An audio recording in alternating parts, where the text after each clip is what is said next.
la traducción de las emociones.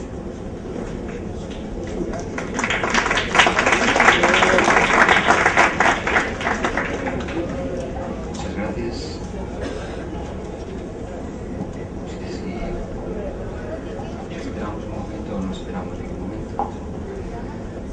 Bien, sí, empiezo. Una crisis de protocolo menor.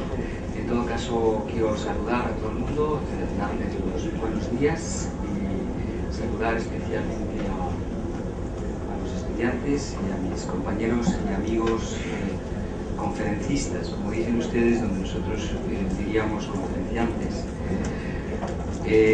Hago mías las palabras del doctor Vega. Yo me he sentido también aquí institucional y personalmente he tenido sentimientos de una persona mimada, y eso no es tan frecuente en mi país, y por lo tanto yo lo agradezco muy especialmente porque tienen ustedes una acogida muy calurosa a las personas que pasan aquí, que vienen aquí a trabajar junto con ustedes. Y yo les voy a hablar de algo, que es la traducción de las emociones, pero quiero hacer no explicaciones ni aclaraciones, pero sí dos observaciones previas. La primera se refiere al propio oficio de la traducción, que si imaginamos que el texto literario traducido o original para cualquier lector es sencillamente una casa en la que se habita, uno entra y encuentra ya todo dispuesto y en cada sitio. Al traductor en realidad lo que se le pide es que antes de entrar en la vivienda la desmonte y la reconstruya, y que a la vez, una vez reconstruida, sea igual y diferente. Es una dificultad bastante notable, y después ya puede ingresar y habitar como el resto de las personas. Esta dificultad coloca a los traductores en un punto de vista que es especialmente difícil, y que se ha notado y se ha hecho notar a lo largo de la historia, pero esa historia, y aquí voy a decir algo que se refiere a las instituciones, también es muy reciente. La traducción tiene una veteranía dentro de los estudios universitarios en todo el mundo, pues en muy pocos sitios superior al cuarto de siglo, es decir, apenas una fracción mínima en lo que es la historia universitaria. Y esto lo señalo, es un hecho conocido, lo señalo porque siendo uno de los oficios más antiguos de la humanidad, el de traducir, sin embargo su reconocimiento académico es reciente. También la literatura, pensemos que ha sido una disciplina universitaria desde hace muchísimo tiempo. En muchos países apenas alcanza los 100 o los 150 años de antigüedad como mucho. Y esto lo señalo simplemente porque la integración de la literatura tiene dos efectos necesariamente visibles y necesariamente que debemos tener en cuenta, porque afectan tanto a lo que hacemos como a lo que podemos o queremos hacer. Y la afectan de una manera muy clara. Las facultades y los estudios de traductología tienden a crear lo que podríamos denominar que es una doctrina o un corpus doctrinal.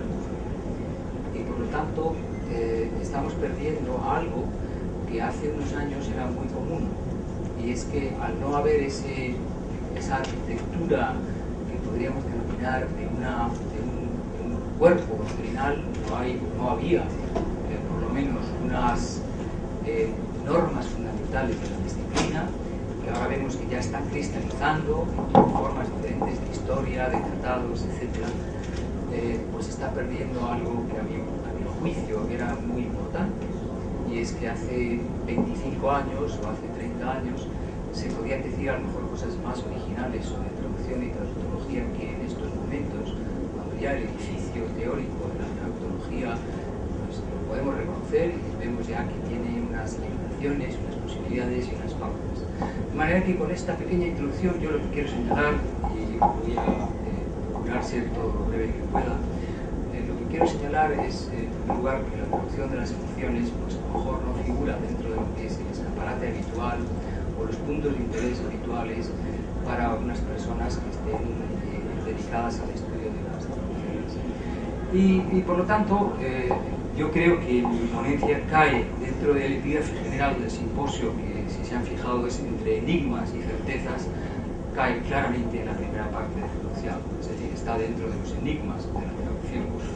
Entre otras cosas porque si alguien se plantea inicialmente qué es esto de las emociones, tiene que empezar teniendo una definición rigurosa y fiable de lo que son las emociones, y a partir de ahí debe empezar a construir qué es lo que se entiende por la traducción de las emociones. Y no sé si yo voy a poder llegar mucho más allá de señalar un problema y de decir que a lo mejor no tenemos ni solución buena ni mala, ni fácil ni difícil para entender qué es lo que involucra el problema de las emociones. Sin embargo, todo el mundo estará de acuerdo conmigo en que las emociones han existido siempre y se han expresado en todas las culturas, y que históricamente son relevantes. Históricamente son relevantes desde el primer momento que hay testimonios escritos con un valor literario, y son los primeros momentos de la humanidad y todos los testimonios que tenemos recogidos de esa expresión. El diccionario de la Real Academia, y voy a irme a lo seguro, voy a recurrir al diccionario de la Real Academia simplemente para saber más o menos qué es lo que comúnmente entendemos por emociones, y lo define de la siguiente manera. Una emoción es la alteración del ánimo intensa y pasajera, agradable o penosa, que va acompañada de cierta conmoción somática. Aquí el diccionario yo creo que se pone lírico, conmoción somática. Habría que analizar un poco más para saber qué es lo que quiere decir la Real Academia. Los académicos españoles son un cuerpo muy docto, españoles e hispanoamericanos, de las academias americanas también. El diccionario está construido por todas las academias, no solamente por la española. Hay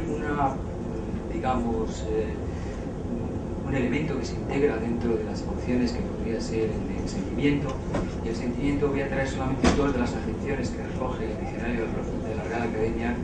En la número 2 dice que es un estado afectivo del ánimo producido por causas que lo impresionan vivamente. La acepción número 3 es un estado del ánimo afligido por un suceso triste o doloroso, es decir, que el sentimiento tiene una vertiente negativa, y muchas veces cuando se expresa un sentimiento no es solamente un sentimiento de felicidad, sino que más habitualmente estamos pensando en un sentimiento poco placentero. Ni la emoción ni el sentimiento pudieran parecer a simple vista y descritos que consistieran variaciones lingüísticas, geográficas o culturales. Parece como si el diccionario estuviera hablando para la eternidad, diciendo: esta es la descripción de las emociones y por lo tanto esto es lo que constituye las emociones. Dados estos elementos, ahí tenemos unas emociones. Y insisto, parece que no se tienen en cuenta ni variaciones lingüísticas, ni geográficas, ni culturales. Todos reconocemos que en todas las culturas hay emociones, y todos reconocemos que teóricamente en cada cultura se podría expresar. Una comprobación empírica superficial nos dice que las emociones, sin embargo, pueden expresarse, pues las emociones y los sentimientos tienen una cartografía tan amplia, por lo menos como el número de lenguas, y tan variada como lo son las propias culturas o los dominios culturales. Que de ninguna manera tenemos la certidumbre de que vamos a compartir, ni siquiera a entender las emociones expresadas en una lengua o en otra, en una cultura o en otra. Una cosa tan elemental y tan sencilla como la expresión del duelo por el fallecimiento de una persona, por ejemplo, en el mundo occidental, en Europa, se expresa mediante el luto a través de los vestidos, que se sirve del color negro en Occidente, mientras que en China se expresa a través de vestidos de color blanco.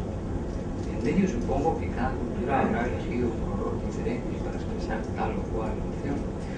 Si nosotros leyésemos una novela china, en la que escrita en chino, en la que traducida, claro, yo bien quisiera leerla en chino, pero evidentemente tengo que leerla traducida, un personaje apareciese ataviado con las prendas de color blanco,